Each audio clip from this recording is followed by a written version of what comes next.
When you hit the gym or lift weights, you're not just moving heavy objects. You're triggering a fascinating biological process in your body. Let's explore how strength training causes microtears in muscles, leading to growth during recovery. Every time you lift, push, or pull weights, your muscles are put under stress.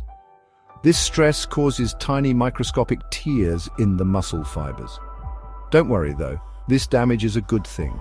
These microtears occur due to the mechanical tension and strain your muscles experience during intense exercise.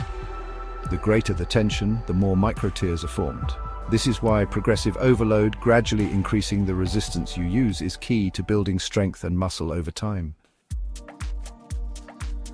After your workout, the real magic happens during recovery.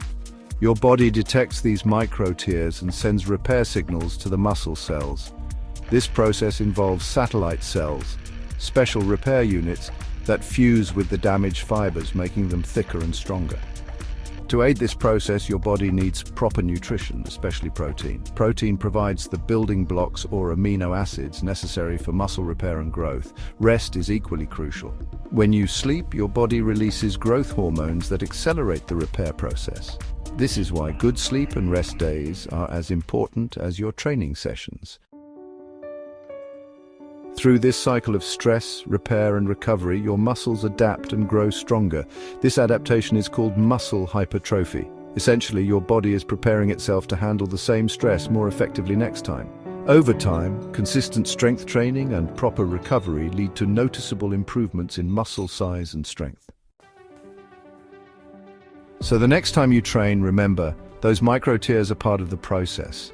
Combine your workouts with a balanced diet, rest, and patience, and your muscles will thank you by growing stronger. Thanks for watching. Don't forget to like, share, and subscribe for more fitness insights.